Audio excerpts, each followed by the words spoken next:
Today on the final edition of eNEWS, how misinformation about the safety of our food is hurting our food producers, why Lethbridge and southern Alberta eagerly await the return of a summertime treasure, and rallying in support of Westsiders whose homes went up in flames. Hello and welcome to eNEWS. I'm Sarah Redicott. And I'm Caitlin Wilson, and here's today's top story. A group of agricultural students at Lethbridge College is speaking out about the safety of our food. The LCS A Eggies Club says misconceptions about hormones, chemicals, and genetically modified organisms are hurting conventional farmers. They say misconceptions have resulted in a breakdown in consumer confidence. I spoke with members of the Aggies to separate fact from fiction. Engaging with people to improve their perceptions about the food we eat is at the very core of the LCS A Eggies. The club is made up of agricultural students. Treasurer Lori Stewart says members are proud to be food producers. She wants consumers to feel the same way. People that are involved in agriculture and people that aren't really aren't that different. The main thing that we all want is good food, it tastes good, it's affordable, and it's safe to eat, and that's what we're providing in Canada. But Stewart says myths and misconceptions about agriculture have made it difficult to take their message public. There's always the risk when you're out in the public and so openly talking about agriculture that some people who have read these myths online are going to believe that and get angry and accuse us of different things that really aren't happening at all. I like to look for organic or, hormone-free, non-GMO food, just because I think that a lot of the things that they've been adding to our food is why we're having the allergy problems that we're having. Because I feel that there's side effects and long-term effects associated with altering food in any way. Those definitely affect the way the human body performs, the way children grow, and we try and avoid that as much as possible. Agriculture science instructor Bernie Cook says it comes down to educating the consumer. We've got to be careful that we don't go through and cave to the miseducation of the consumer, that we let the scientists do their science, we pay them for what they know how to do, and then we rely on their education rather than something that we saw on Facebook.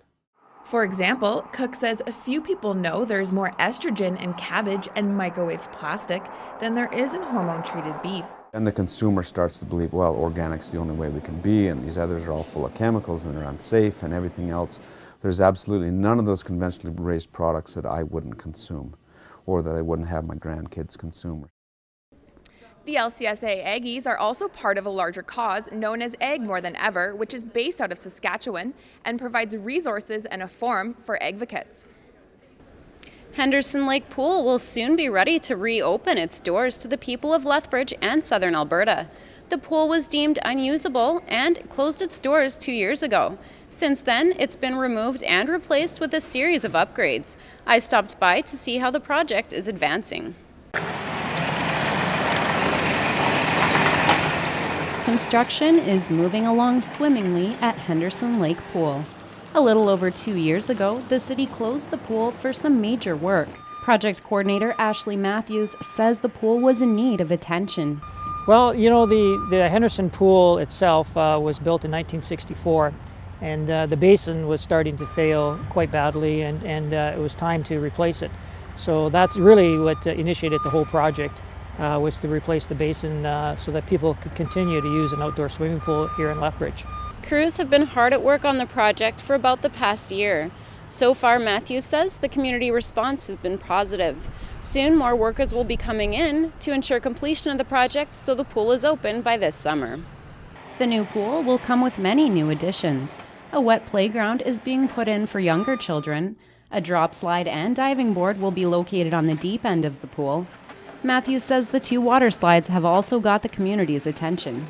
Henderson Pool will also have a zero-depth entry, which will cater to younger children as well. A soft pad will line the bottom of the pool to give the feeling as though you're stepping into a lake when you walk in.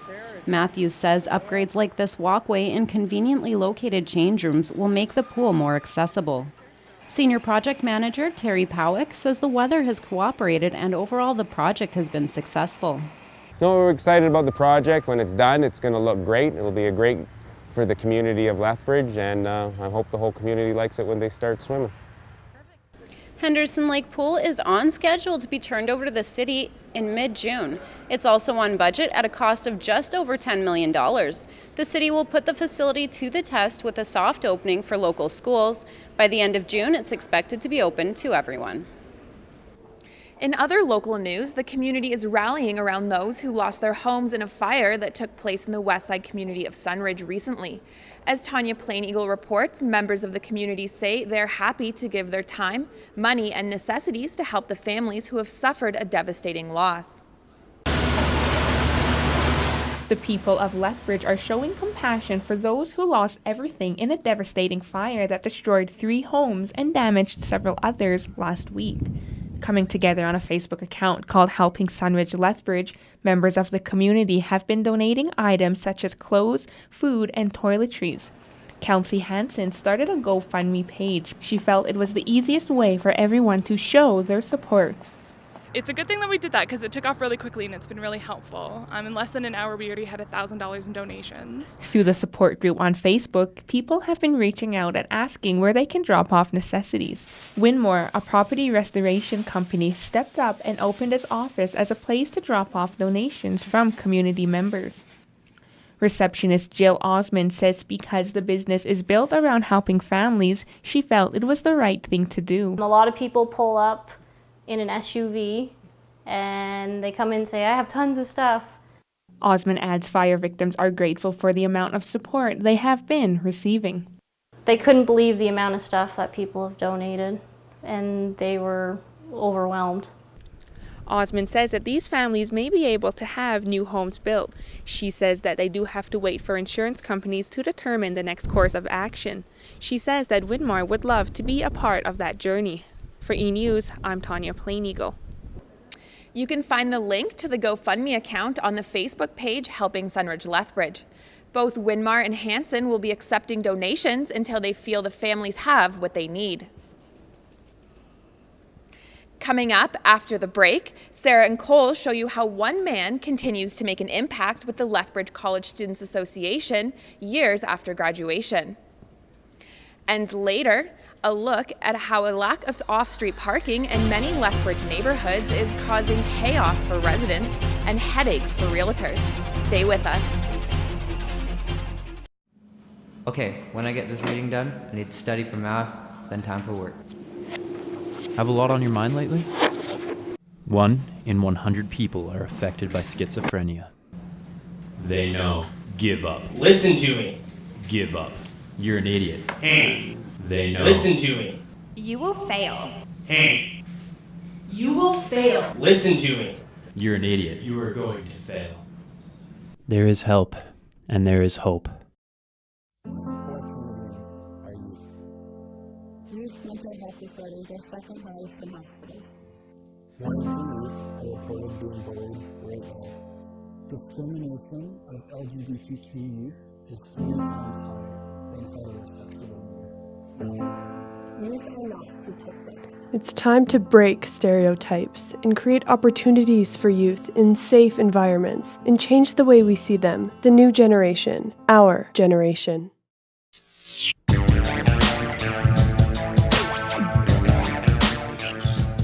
Crime Stoppers and Lethbridge Regional Police need your help in solving a break-and-enter and theft. Sometime between November 11th and 18th, Southland Trailers on 41st Street North was broken into through the north end of the compound. More than 50 trailer rims and tires were taken from the business with an estimated value of $15,000. At least 2 people were involved in the theft.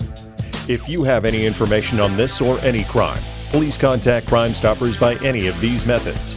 Standard message and data rates may apply. Crime Stoppers will pay up to $2,000 for information leading to an arrest. Remember, you will not have to attend court or testify, and you will remain anonymous. We want your information, not your name.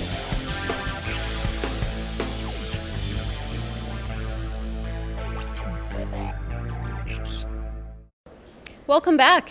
As governments in both Ottawa and Edmonton begin looking at expanding childcare options for parents with young kids, Tanya Plain Eagle takes a look at one Lethbridge College program designed to lead people to a career in that evolving field.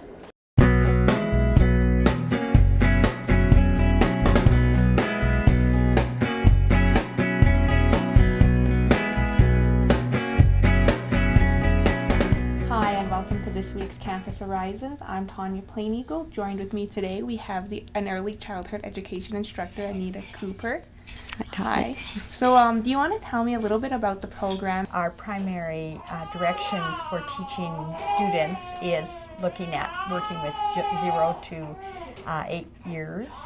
And the environments that the educators or the student educators set up have to do with play.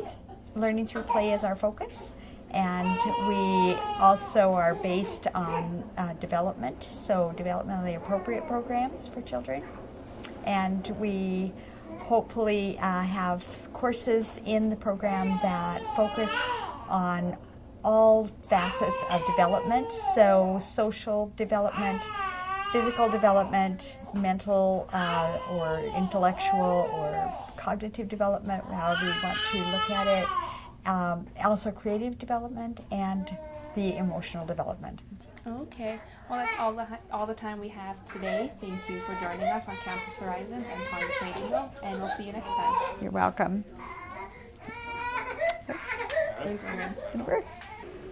The Early Childhood Education Program offers both a 1-year certificate and a 2-year diploma.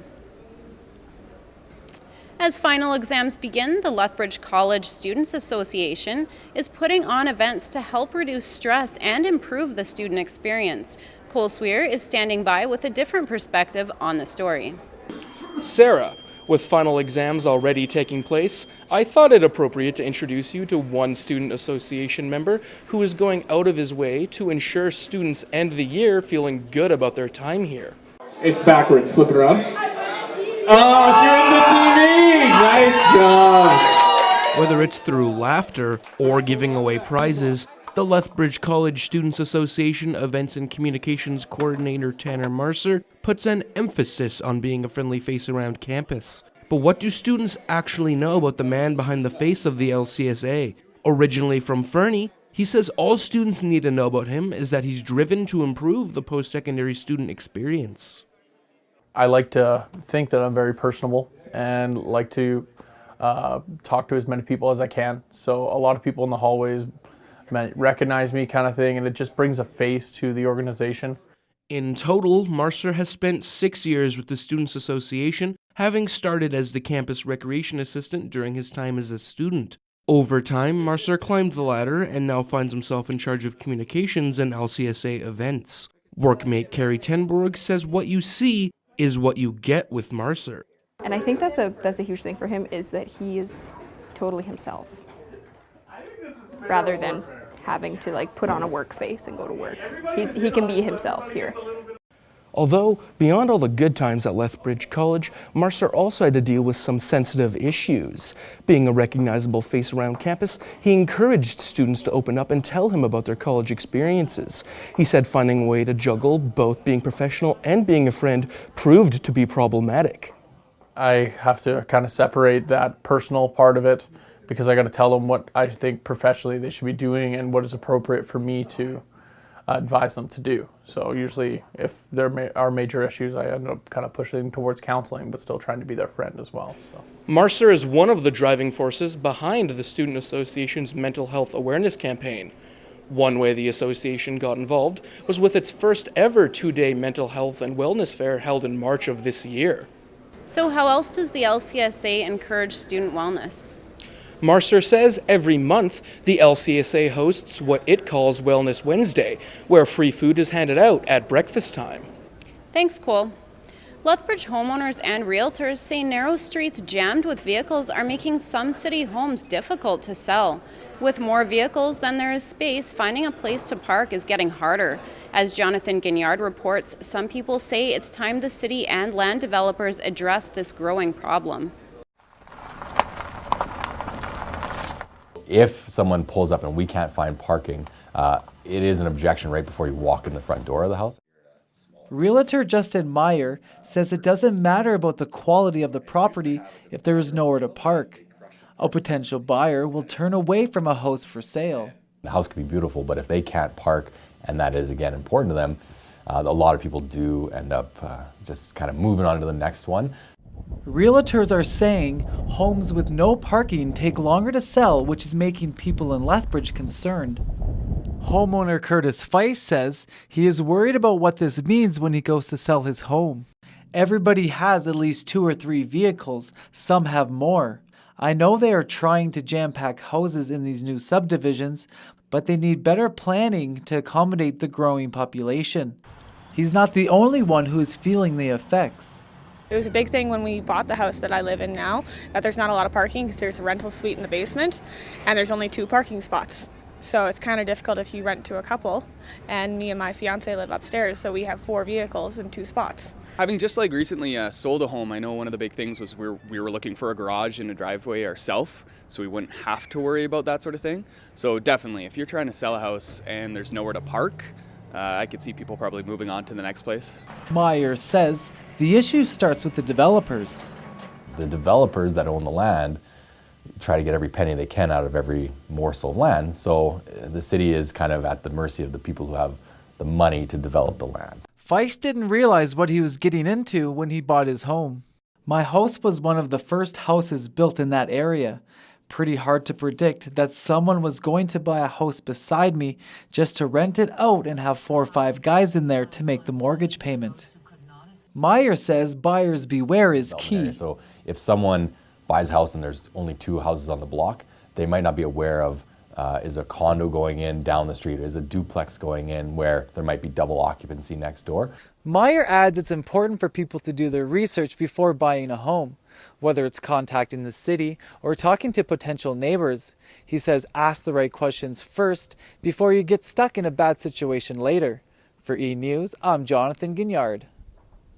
Meyer also says it's important for buyers to let their realtors know exactly what they're looking for and their expectations so they can avoid painful buyer's remorse.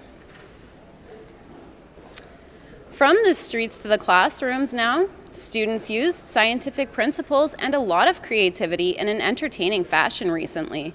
Students competed at the annual Sci-Fusion event. They assembled model trusses using only spaghetti and glue to see who could build the strongest bridge within a specified time limit. Halen Cooper reports.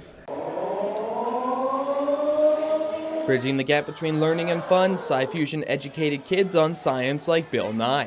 The Science Olympics had students from grades 4 through 12 competing to build a bridge. With no prior knowledge of the challenge, organizers say it's a perfect opportunity for kids to show their originality and use what they've learned. So they don't know what the project is when they show up. They find out right when they get here, and then they have to use all their creativity, all their science knowledge and background and ingenuity and solve some problems. Using spaghetti and glue for building materials, some participants felt the most exciting part was working as a team and collaborating with other children.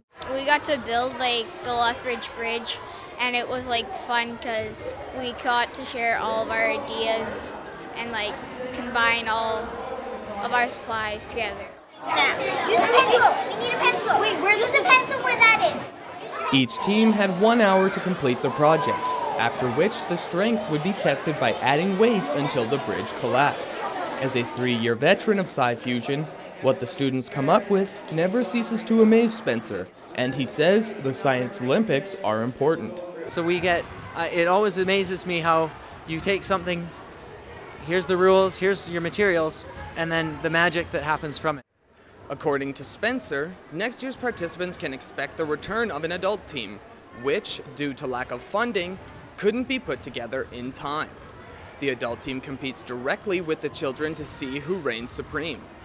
For eNEWS, I'm Halen Cooper. Sci-Fusion also hosted the Lethbridge Regional Science Fair, which awarded students producing the top 3 projects a trip to the National Science Fair in Montreal. With classes all wrapped up, students are finding more free time to enjoy the outdoors. Here's a look at your Southern Alberta weather forecast. My name is Katie Girard, and this is your 5-day Southern Alberta weather forecast. Monday, we're going to start out with some sun, and it is going to be 24 degrees and a low of 8. Tuesday will be 26 and a low of 10. Wednesday will be sunny with a high of 23 and a low of 8. Thursday will be 19 with clouds and a low of 8. Friday will be 19 with some showers and a low of 7. So get out there and enjoy those clouds and rain. That's all for the Southern Alberta weather forecast. Thanks, Katie. Coming up after the break, Caitlin takes a look at the runners who took to the road last week and how the Kodiak's men's soccer team capped off a comeback season in style.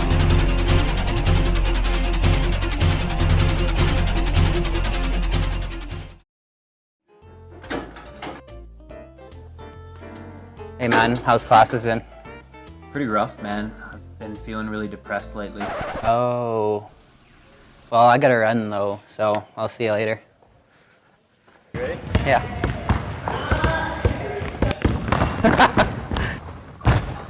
Oh, nice man. If you or someone you know is suffering from mental health issues, call 403-329-4775 for help.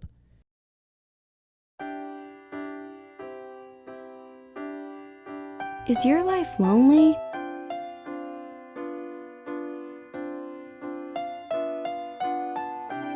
Do you need a friend?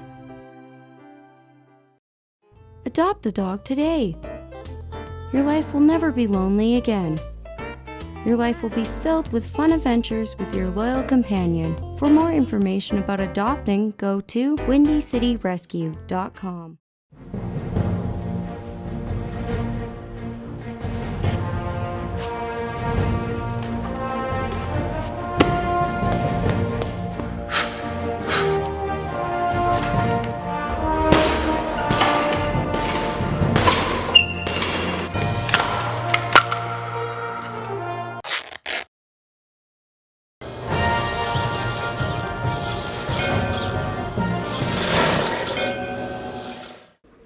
Welcome back. Over 250 people dusted off their running shoes and stretched their legs last weekend, participating in Lethbridge's longest running road race. The annual Kodiak's 10-4 race welcomed veterans and novices alike. Megan Williams was there to catch all the action. On your marks, get set, roar! The Kodiak's 10-4 road race celebrated its 43rd year this past weekend. The race supports Lethbridge College Kodiak's cross-country and indoor track teams throughout their season. Coach Bertil Johansson says this event is integral to helping college athletes step up on the podium. The scholarship money is very important for recruiting new, promising high school or transfer athletes from other provinces. Danica Schmidtke and her brother Kieran are two such budding future athletes that enjoyed the day and the race. Danica was the first place 4-mile women's winner, and first-time participant Kieran crossed the line not too long after his big sister. Just probably getting to run it and just having a fun run before Sunday and just laying around. Well, it was certainly better than last year anyway. Last year with the wind and having trained so hard, so coming back, and I've been off for a while from injuries, so just getting to run was pretty amazing. With many participants saying these are the mildest conditions this race has been run in years, they're looking forward to joining in the fun again next year. For eNEWS, I'm Megan Williams. The annual event raised more than $3,000 for the upcoming Kodiak's Athletic 2016-2017 season. With the weather warming up, the focus turns back to soccer for the Kodiak's Athletics. Jonathan Gignard sat down with head coach Michael Rax to hear his expectations for the upcoming season.